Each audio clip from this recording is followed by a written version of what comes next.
the sphere and they're flowing around it. And if we increase our speed to beyond the critical speed, we'll find that the water effectively acts as a solid, and that if we hit it fast enough, the ball can't penetrate it at all. The ball continues on its path, bouncing 5 times over 1,000 feet. If we zoom in and take a look at what's happening at the contact point, we can see that the cannonball has scored a long trench in the water, and the water's piling up in front of it. And at the last point of contact here is we're going to have forces acting on it. One component of the force is going to be a drag, which is acting this way. That's going to slow the cannonball down. But we have another factor, which is the upwards force, which is called lift. And if that force is great enough, it will actually throw the ball out of the water, and we can see it carrying on its journey here. And that will allow it to carry on and potentially make further bounces further on down the water. The ball may have bounced, but it didn't hit the target. Any ship would have sailed away to safety. This calls for a recalculation of the elevation of the cannon. They had fine directional stability, but it went too high, 1 meters above, and then it went down and bounced. Beautiful. It was a beautiful shot, but so we have to correct it now, get it maybe half a degree down. Half a degree down? Yeah. I think down a little bit. Down but not much. Not much. Yeah. Once adjusted, the cannon is fired again. Once again, the ball can be clearly seen bouncing across the surface of the water. This time it smashes into the target, driving a 6-inch hole through the solid wood. That was amazing and a bit lucky. What do you say? Oh, yeah. Just down at the bottom right there? Yeah, it went to the right and it had hit the water in front of the target, and then it bounced 5 or 6 times. That's quite amazing. Yeah. Our investigation has proved that it is possible to bounce cannonballs across water and hit a target. It must definitely have been able to do this. It's just completely... It's taken us a few shots to get it right, but it's definitely... They must have been able to do this. On the Bosphorus, this tactic was soon put to the test. On the 25th of November 1452, just 3 months after the fortress of Rumeli Hisar was completed, a Venetian trading ship refused orders to stop and was fired upon. So if you can imagine what you would actually see if you were on a ship and someone had fired this towards you, it would take many, many seconds for the... you'd see the flash of the cannon, a little while later you'd hear the bang, and then you'd see perhaps a few dots on the water, and then bang, there'd be a hole in your ship. The ship was sunk and its 30-man crew executed. From then on, it was clear that the Turks were masters of the Bosphorus. In effect, shipping up and down the Bosphorus became extremely dangerous, and you risked your life if you were trying to pilot a ship through that throat cutter, as it was called. It really was a stranglehold on shipping. Within a few months, Constantinople was ripe for the taking. In 1453, Mehmet laid siege to the city. Without its principal supply route, the city held out for just 8 weeks before falling to the Turkish onslaught. It was a stage in the Ottoman conquest of the known world. They had to capture Constantinople, and once they had, they went on to attack and besiege many other great capitals. Aerial warfare took many forms in the ancient world. From kite bombs to bouncing bombs, each weapon struck fear in the enemy. But some airborne assault weapons took this ambition even further. They were designed to control the whole battle, using only the power of sound. So if you're in the middle of a battle, and then suddenly you hear this high-pitched whistling, screeching sound, you know from experience that these things are going to be hitting you any second, literally a split second. These arrowheads are unlike any others ever produced. Too large to fly aerodynamically, too blunt to inflict serious injury, these projectiles unlock the secrets of how ancient Chinese battlefield commanders spoke to their troops in the days before radios. The main use of whistling arrows was as signal devices, a sort of early version of the flares that are used on today's battlefields. Ancient China in the 2nd century AD. In the remote reaches of Mongolia lived a nomadic people known as the first Khans of Xiongnu, led by a warrior chief named Miedan. Ancient legends say that Miedan deployed whistling arrows. Few people know more about these arrows than Stephen Selby. He traveled to the farthest reaches of China in his hunt for this legendary device. Remarkably, he discovered an actual whistling arrowhead. This is an original arrowhead. It's about 2,000 years old, and it comes from north of China, probably the area that was occupied by the Xiongnu. And although it's so old and it's made of bronze, it'll probably still whistle quite well. We can have a try. Legends say that Miedan used the piercing sound of whistling arrows to send signals to his troops in the heat of battle. The story goes that Miedan invented the whistling arrow, and then he directed his troops to kill whatever the arrow went near. He fired the arrow to his favorite hunting dog. Some of the troops went over and killed the dog, but some of them were too afraid. The ones who were afraid were killed. Finally, he fired the arrow to where his father was standing, and all the troops rushed over and killed his father. Miedan swept through southern China. Armed with whistling arrows, he was able to control his troops like a puppet master. For the general on the battlefield, he couldn't be in the thick of the battle. He had to be at a high location overlooking the formations. The stories say that Miedan could send signals to troops up to half a mile away. But could a bronze whistle like the one Stephen found really make enough noise to be heard above the clamour of battle?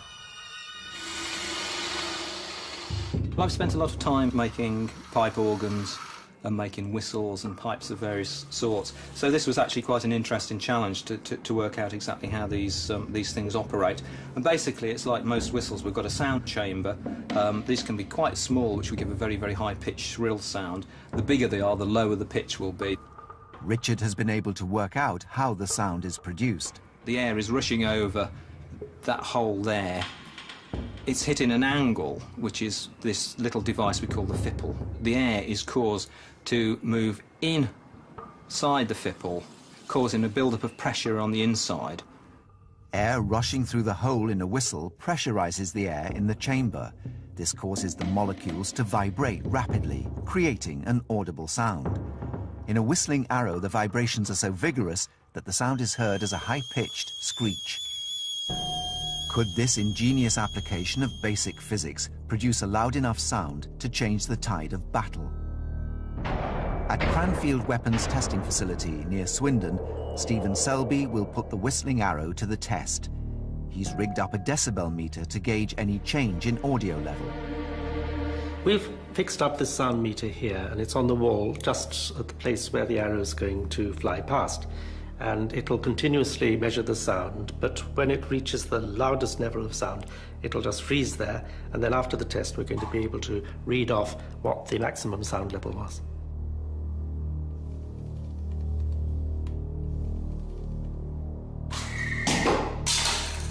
Richard's arrow has produced a loud whistle.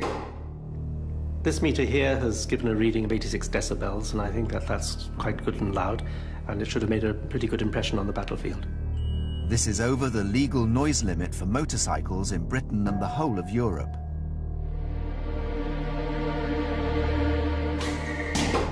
But Miedan did not stop at sound. Sometimes what they did was they'd use a whistling arrow, and round this they would wrap cotton or hemp or something of that nature soaked in oil, set fire to it, and then fire the arrow to the point of pressure where the archers needed to fire to. Most military systems have a backup known as redundancy. Thus, Miedan complemented the whistle with a visual cue: fire.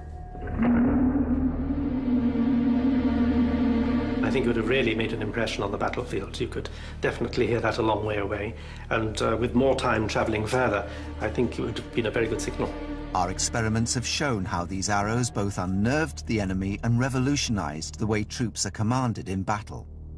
A battlefield is terribly confused. It's terrifying. Even before firearms, there was smoke. There would be dust. There would be rain. There would be mist. All sorts of confusing situations. An arrow that flew over with a sound and a smoke signal was a very clear signal compared to anything that was happening at ground level. The whistling arrows were a means of directing troops in battle. But to rain down destruction from the air, ancient commanders had to wait until the invention of gunpowder and the rocket. It was a device that struck fear on the battlefields of medieval China. A winged bird flying at a speed unseen in nature. It was called the Magic Flying Crow. The fact that an explosive charge was carried inside the Flying Crow and was intended to be detonated suggests that it was originally conceived as a weapon of mass destruction. The Magic Flying Crow is described in an extraordinary ancient Chinese text dating from the late 14th century, the Firedrake Artillery Manual. It is basically the model of a bird, complete with wings and tail, propelled by 4 rockets. These drive it into the vicinity of the enemy and then ignite an explosive charge inside the device. So it's an early version of a modern artillery rocket. Were the Chinese the first to develop effective military rockets over 700 years ago? Did they have the technology? Modern rocketeer Ben Jarvis is investigating stories of what could be history's first rocket warheads. He's recreated a Magic Crow using the precise dimensions and descriptions in the Firedrake Manual. The wings of the crows would have been made out of a lightweight wood such as balsa wood or basswood, and they probably would have carved them to give them a slight aerofoil. The purpose of this would have been to actually allow the crows to glide for a greater distance after the rocket engines had stopped burning. Ben has unearthed evidence of an aerodynamic design. It's quite impressive that they were actually able to realise the importance of having a tail in order to aid stability. The ancient Chinese engineers powered their device with a mixture they called fire chemical, that we know as gunpowder. It was the Chinese who originally invented gunpowder. It's actually a fairly simple combination of saltpeter or potassium nitrate mixed with sulphur and charcoal. The Chinese developed an ingenious technique of transforming gunpowder into rocket fuel. This is a simple gunpowder rocket engine. When compressed under high pressure, gunpowder becomes basically like a solid block, and it can then be lit and it will burn from one end to the other in a controlled fashion rather than just going bang. Computer scientist James Dean has modelled how this explosive fuel was able to power the ancient Chinese rocket, based on the specifications in the Firedrake Manual. Let's take a look at an ancient Chinese rocket and see how it might work. Here you can see there's a body of a rocket, and contained within it we've got some solid fuel. And the principle is that when we ignite the solid fuel, it's going to very rapidly create a lot of gas, which has a much higher volume than the solid fuel that we started with.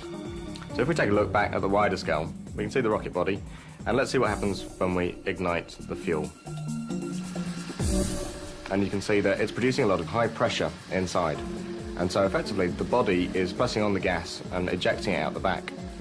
And because of the principle of every action having an equal and opposite reaction, the gas in turn applies a force to the body, which is what accelerates the rocket and makes it travel off in a straight line. This simple principle of physics powered the rocket and its deadly payload. The crows were hollow, made from bamboo, and were probably packed completely full of loose gunpowder, probably in a fairly coarse mixture, so that when the fuse from the rocket engines burnt through into it, it would cause a huge fireball to set fire to whatever it was being aimed at. We've done all the work we can. We've built what is hopefully a fairly accurate historical representation of one of these exploding crows. All we can do now is go and see whether or not the world's earliest cruise missile ever actually would have worked.